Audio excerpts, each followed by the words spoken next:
Hello friend, स्वागत है आपका हमारे यूट्यूब चैनल एच के क्लासेस में। और आज हम लोग पढ़ेंगे क्लास 10th का प्रश्नावली 1.3 का क्वेश्चन नंबर 1 जो दिया हुआ है इसके बारे में। ठीक है, तो क्वेश्चन नंबर 1 इसमें दिया है, सिद्ध कीजिए कि √5 एक अपरिमेय संख्या है। ठीक है, तो हम लोग इस क्वेश्चन को हल करने से पहले जान लेते हैं कि परिमेय संख्या क्या होती है और अपरिमेय संख्या क्या होती है। ठीक है, तब हम लोग इस क्वेश्चन को हल करेंगे। ठीक है, हम लोग देखते हैं पहले परिमेय संख्याओं के बारे में कि परिमेय संख्या क्या होती है। ठीक है, वे संख्याएं जिसको p/q के रूप में लिखा जा सकता हो तथा p और q पूर्णांक हो और q does not equal to 0 हो और p तथा q का HCF बराबर 1 हो। ठीक है, तो वे संख्याएं परिमेय संख्या कहलाती हैं। ठीक है, यानी कहने का अर्थ है इसमें कि वे संख्याएं जिसको p/q के रूप में लिखा जा सकता हो। ठीक है, और p तथा q क्या होना चाहिए, पूर्णांक हो। ठीक है, और q का मान 0 न हो तो वे, और उसका p तथा q का HCF 1 हो तो वे संख्याएं क्या कहलाती हैं, परिमेय संख्या कहलाती हैं। ठीक है, तो देखिए एग्जाम्पल में जैसे p/q, p को हम अंश बोलेंगे और q को हर कहते हैं। ठीक है, तो बटे के रूप में देखिए यहाँ लिखा गया है 2/3 -2/5 4/3 और -3/4 है। ठीक है, तो इन संख्याओं को हम क्या कहेंगे, परिमेय संख्या कहेंगे। ठीक है, हम लोग देखते हैं इसमें अपरिमेय संख्याओं के बारे में। ठीक है, कि वे सभी संख्याएं जिसको p/q के रूप में नहीं लिखा जा सकता हो उसे क्या कहते हैं, अपरिमेय संख्या कहते हैं। ठीक है, जैसे एग्जांपल में देखिए √2 दिया है, √3 दिया है, √5 दिया है और √8 दिया है। ठीक है, तो इन संख्याओं को हम क्या कहते हैं, अपरिमेय संख्या कहते हैं। ठीक है, पूर्णांक इसमें, ठीक है, कि पूर्णांक क्या होता है यानी पूर्णांक किसे कहते हैं। ठीक है, तो लिखेंगे जो संख्याएं जीरो के साथ साथ ऋणात्मक तथा धनात्मक भी होती हैं उसे पूर्णांक कहते हैं। जैसे देखिए यहाँ पे जीरो के बाद 1 2 3 4 5 ये धनात्मक में है और इधर जीरो के साथ इधर देखिए ऋणात्मक में भी संख्या है। ठीक है, तो इन्हीं संख्याओं को हम क्या बोलते हैं, पूर्णांक संख्या कहते हैं, यानी इनको पूर्णांक कहते हैं। ठीक है, अब क्वेश्चन नंबर 1 इसमें दिया है, सिद्ध कीजिए कि √5 एक अपरिमेय संख्या है। ठीक है, तो सबसे पहले हम लोग हल लिखेंगे और हल लिखने के बाद इसमें हम क्या मानेंगे कि इसके विपरीत मानेंगे। ठीक है, जैसे ये कह रहा है √5 एक अपरिमेय संख्या है तो हम इसमें लिखेंगे माना। ठीक है, यानी इसके विपरीत मानेंगे कि माना √5 एक परिमेय संख्या है। ठीक है, एक परिमेय संख्या है।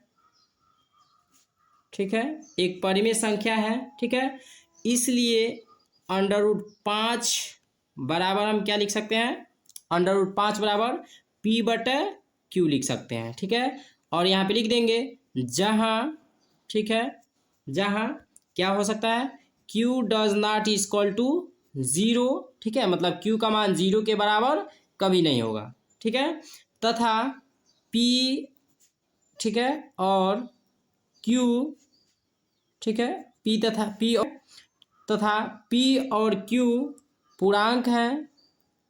ठीक है, p और q क्या है, पूर्णांक है। ठीक है, और ठीक है, और HCF किसका, p और q का कितना होना चाहिए, 1 होना चाहिए। ठीक है, लिख देंगे यहाँ पे। अब इसके बाद लिखेंगे तब, ठीक है, लिखेंगे तब यहाँ पे, ठीक है, √5 बराबर p/q और इधर हम क्या कर सकते हैं, √5 दिया है तो इसको √5/1 इधर लिख सकते हैं। ठीक है, यानी √5/1 बराबर p/q लिख सकते हैं। ठीक है, अब देखिए क्या करेंगे, इसका तिर्यक गुणा कर देंगे। ठीक है, इसका इसके साथ और इसका इसके साथ, 1 का p के साथ और q का √5 के साथ गुणा कर देंगे। तो 1 का p के साथ गुणा करेंगे क्या हो जाएगा, p बराबर √5q हो जाएगा। ठीक है, अब इसके बाद से देखिए हम क्या करेंगे, यहाँ लिखेंगे दोनों पक्षों का वर्ग करने पर, क्या लिखेंगे यहाँ पे, दोनों पक्षों का वर्ग। ठीक है, दोनों पक्षों का वर्ग करने पर, अब दोनों पक्षों का वर्ग करेंगे तो यहाँ पे क्या हो जाएगा, p² बराबर √5q² हो जाएगा। ठीक है, अब इसका वर्ग करेंगे तो क्या होगा, यह p² ही होगा और इसका वर्ग करेंगे तो क्या होगा, अब यहाँ पे √5q का स्क्वायर करेंगे तो क्या हो जाएगा, यानी 5 क्यू स्क्वायर हो जाएगा। ये √5 क्यू का यदि गुणा करेंगे √5 क्यू के साथ, तो √5 का यदि √5 के साथ गुणा करेंगे तो 5 हो जाएगा, और क्यू का क्यू के साथ गुणा करेंगे तो क्यू स्क्वायर हो जाएगा। ठीक है, हो गया यहाँ पे। और इसको हम क्या मान लेते हैं, समीकरण 1 मान लेते हैं। ठीक है, अब समीकरण 1 मान लेते हैं। अब देखिए क्या कर सकते हैं, यहाँ पे लिखेंगे, यहाँ पे जहाँ, ठीक है, लिखेंगे यहाँ पे जहाँ पी स्क्वायर, यानी पी स्क्वायर क्या होगा 5 से, ठीक है, पी स्क्वायर 5 से क्या होगा विभाजित है। ठीक है, पी स्क्वायर 5 से क्या हो रहा है, विभाजित हो रहा है, मतलब इधर क्यू के पास में तो गुणा के रूप में है, और इधर यदि जाएगा तो इधर के रूप में हो जाएगा, यानी पी स्क्वायर बटे 5 के रूप में हो जाएगा। ठीक है, तो वही लिखेंगे यहाँ पे, जहाँ पी स्क्वायर 5 से क्या हो रहा है, विभाजित हो रहा है। ठीक है, तब क्या होगा, पी भी क्या हो सकता है, पी भी 5 से क्या होगा, विभाजित होगा। ठीक है, पी भी 5 से विभाजित होगा, यानी कहने का अर्थ इसमें, यदि पी स्क्वायर 5 से विभाजित हो रहा है तो पी भी जो होगा वो हमारा क्या होगा, 5 से विभाजित होगा। ठीक है, माना, ठीक है, यहाँ पे लिखेंगे माना, ठीक है, माना P बराबर 5m रखने पर, ठीक है, P बराबर 5m रखने पर। ठीक है, तो अब देखिए समीकरण हमारा क्या दिया है, पी स्क्वायर बराबर 5q² दिया हुआ है। ठीक है, तो इसी पहला क्या दिया है, पी स्क्वायर बराबर 5q² दिया हुआ है। ठीक है, तो इसी p के जगह पे हमको क्या रख देना है, 5m रख देना है। तो यहाँ पे 5m रख देंगे p के जगह पे, और वर्ग है तो इसका वर्ग कर देंगे, बराबर 5q² हो जाएगा।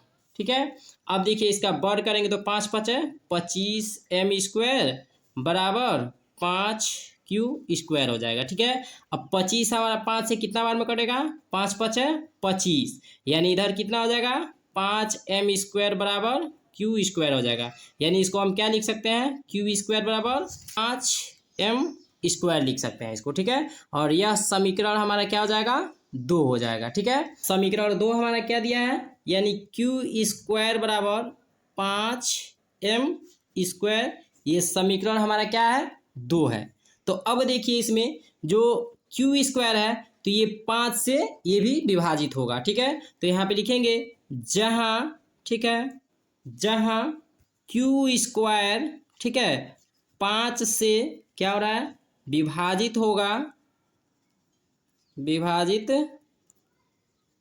होगा। ठीक है, q² 5 से क्या होगा, इधर आएगा तो यानी विभाजित होगा, तब, ठीक है, तब q भी, ठीक है, तब q भी क्या होगा, 5 से विभाजित होगा।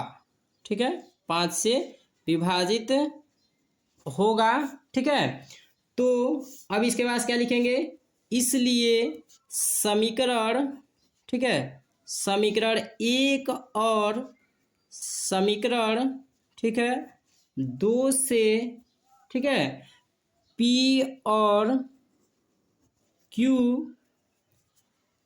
का HCF = 1 नहीं होगा। ठीक है, यानी कहने का अर्थ है इसमें कि तब समीकरण 1 और समीकरण 2 से P और Q का जो HCF होगा वो 1 कतई नहीं होगा।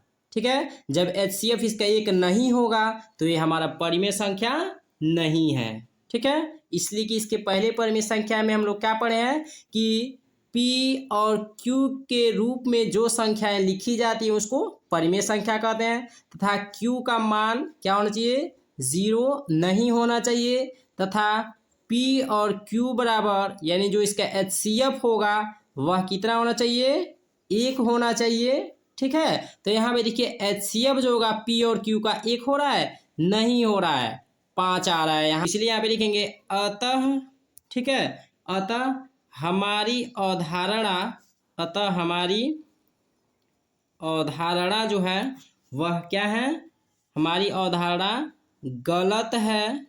ठीक है, गलत है, इसलिए √5 जो है वह क्या है, एक अपरिमेय संख्या है। ठीक है, एक अपरिमेय संख्या